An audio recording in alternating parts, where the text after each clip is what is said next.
Graça e paz do Senhor Jesus. Vamos hoje gravar Lamentações capítulo 2. Eu prometo que hoje eu vou ser breve. Ontem eu fiz uma pregação muito longa e eu creio que, como diz a minha filha, as pessoas não conseguem ficar retidas muito tempo ouvindo quando a gente fala demais, né? Eu vou procurar ser sucinta e vou falar só o que o Senhor colocou no meu coração com relação a esse capítulo, né? Esse capítulo é um capítulo duro de se ler, porque fala da ira de Deus. A ira, e eu creio assim, essa ira do Senhor, que foi demonstrada contra a cidade que ele elegeu, a cidade que ele escolheu, a cidade que diz que é o estrado dos pés dele. Contra essa cidade ele se rebelou. Contra essa cidade o Senhor decretou a destruição. Então, eu creio que essa cidade é apenas um prenúncio, é apenas uma demonstração do que pode acontecer, do que vai acontecer quando chegar o dia do julgamento final. Quando verdadeiramente o Senhor vier para julgar o pecado de todos. Porque essa terra tá tão coberta de pecado que eu penso que já tá por aqui assim o Senhor, sabe? Já tá cheirando mal nas narinas dele. Ele ainda tá parado, ele ainda está imóvel por causa da graça que está sobre o Senhor Jesus. Ele ainda está esperando alguns que venham ao arrependimento antes dele manifestar essa ira, que a gente vai ler nesse capítulo aqui de uma maneira tão contundente, de uma maneira tão triste, de uma maneira tão feroz, que a gente quase que nem reconhece o Deus do amor, da paz, da bênção, da graça, da misericórdia, mas ele também é na mesma medida ira. Então você imagina, o amor de Deus é imensurável, o amor de Deus é tão grande que ele deu o filho dele para nos salvar, para nos livrar dessa ira dele. Agora você imagina quando ele não puder mais se segurar, quando subir até aqui assim, até as narinas dele, e ele já não puder mais suportar o pecado dessa terra, e ele vai ter que descer para julgar. Deus, ele se irou tanto com o pecado que ele não poupou o povo dele aqui e não poupou o filho dele para poder impedir que o pecado ficasse tão grande que se tornasse insuportável diante da face do Senhor. E foi o que aconteceu nesse capítulo. Ele diz: o Senhor cobriu a cidade de Sião com sua nuvem de ira, lançou por terra o esplendor de Israel. Israel é esplendorosa, Israel é maravilhosa. Você olha aquela cidade do alto e você fica pensando, como pode, né, há tanto tempo terem feito uma cidade tão bela, uma cidade tão maravilhosa, tão cheia de beleza como é Israel, que se elevava para os céus. Ele não se lembrou do estrado dos seus pés no dia da sua ira. Israel era estrado dos pés do Senhor, foi onde ele colocou os pés, foi o lugar que ele escolheu ser barro para pisar naquele lugar e se manifestar e se revelar ao mundo. Agora você imagina, ele não poupou aquela cidade. Será que ele vai poupar você? Será que o seu pecado não está chegando até as narinas do Senhor? Será que a sua desobediência não está já causando ira, essa ira aqui no Senhor? Então, irmãos, hoje é um dia de reflexão, de muito cuidado, de muito zelo pela palavra e pelo pavor que esse povo aqui sentiu e que nós sentiremos no dia do juízo final, se nós não estivermos firmados na rocha que é o Senhor Jesus.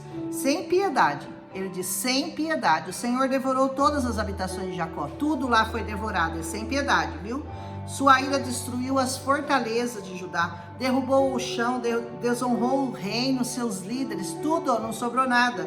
No acender da sua ira, olha só, na sua ira cortou o poder de Israel, retirou sua mão direita diante da aproximação do inimigo. O Senhor estava sempre com a mão direita levantada, como fez Moisés no dia que ele ficou levantando a mão lá, e ele foi ajudado até, porque quando ele levantava a mão, o Israel prevalecia, quando ele abaixava a mão, Israel perdia suas batalhas.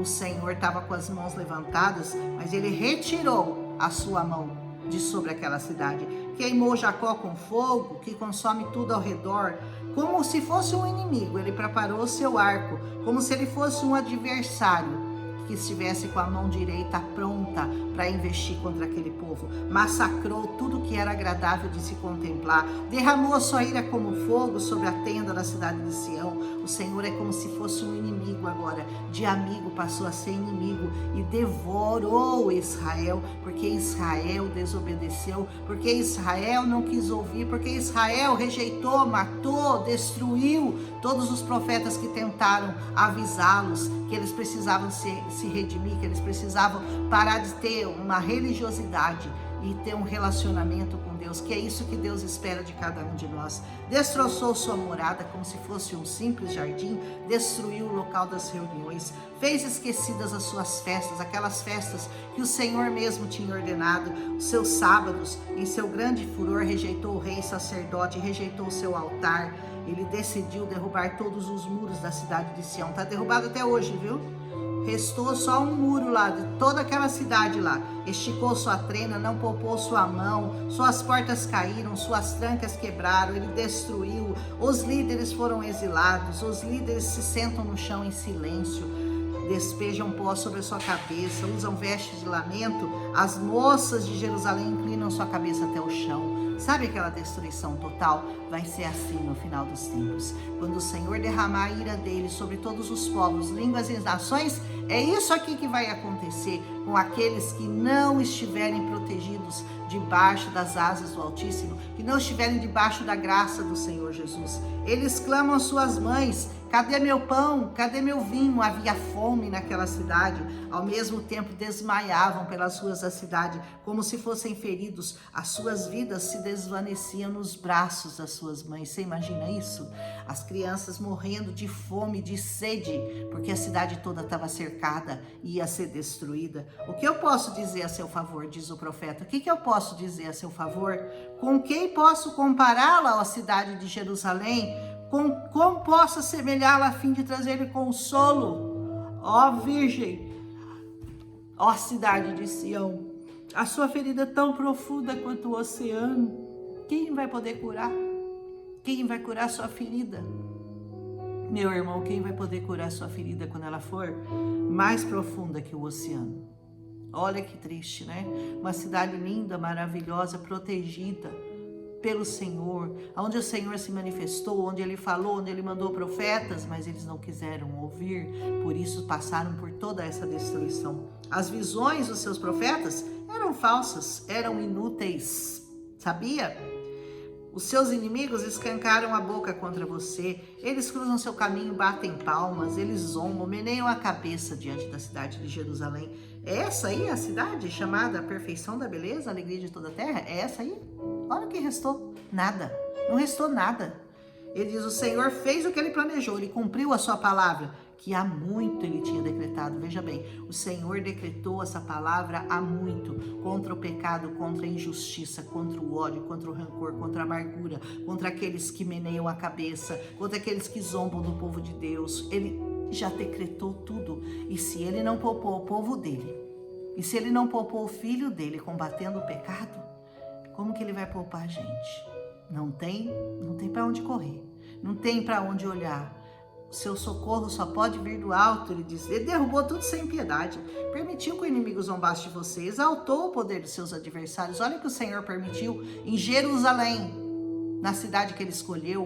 O coração do povo clama ao Senhor, nessa hora clama, né? Ó muro da cidade de Sião, corram como um rio as suas lágrimas, dia e noite. Gente que chora dia e noite porque não vê saída, porque se afastou demais do Senhor, porque deixou derrubar demais os seus muros que protegem você do inimigo, porque deixou que o inimigo derrubasse suas portas, arrombasse seus ferrolhos. Você permitiu que o inimigo entrasse totalmente na sua vida. Você se afastou daquele que podia te libertar, daquele que podia te honrar, daquele que podia, no seu clamor, olhar para você com misericórdia. Você se afastou dele.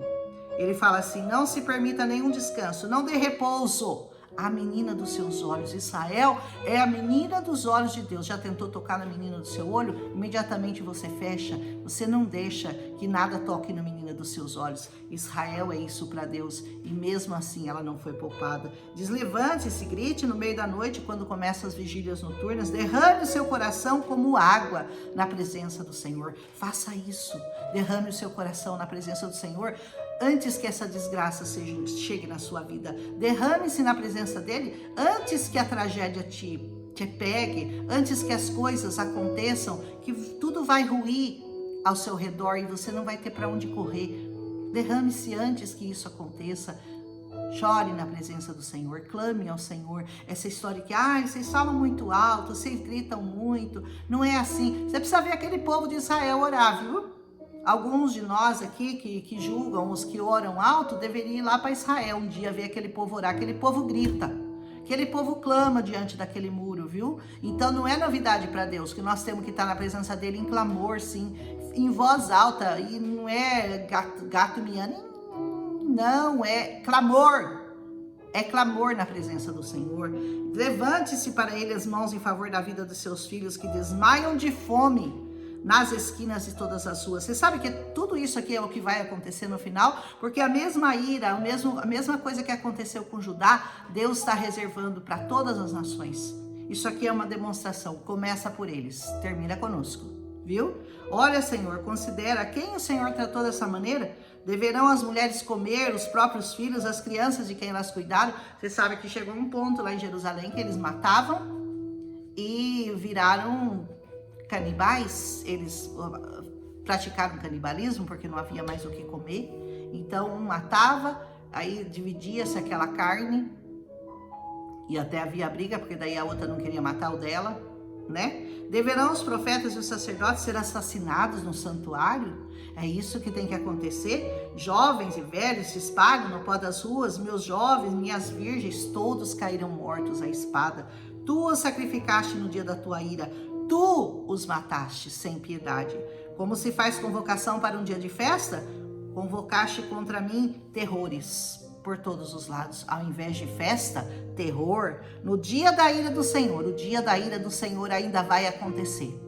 O dia da ira do Senhor contra todos os povos e nações ainda vai acontecer. E será como foi nesse dia aqui. Muita tragédia, muito choro, muita tristeza, muita desgraça, muita fome, muita morte, muita pestilência, muitas coisas ruins no dia da ira do Senhor. Ninguém escapou e nem sobreviveu. Aqueles dos quais eu cuidava e os quais eu fiz crescer, sabe aqueles que você ama? E você vai ver morrer, o meu inimigo destruiu. Então que nós pensemos sobre Lamentações capítulo 2, como se fosse isso acontecer conosco, e que nós estejamos abrigados nas asas do Altíssimo, antes que tamanho mal sobrevenha sobre nós. Foi isso que Deus colocou no meu coração. Falei que eu ia ser rápida e acabei falando 12 minutos, eu queria falar 5. Tá difícil, gente, mas em nome de Jesus eu tô me aperfeiçoando, eu tô tentando ser breve. Por quê? Porque eu sei que as pessoas cansam, né? Mais de 10 minutos as pessoas ficam cansadas de ouvir, mas eu tenho que explicar o capítulo inteiro, fica meio complicado em 5 minutos. Mas eu já tô diminuindo, ontem foram 20, hoje já baixei para 13. Um abraço em Cristo Jesus, pensem muito sobre isso, reflitam e temam. Temam ao Senhor. Temor ao Senhor é o princípio da sabedoria. Um abraço em Cristo Jesus.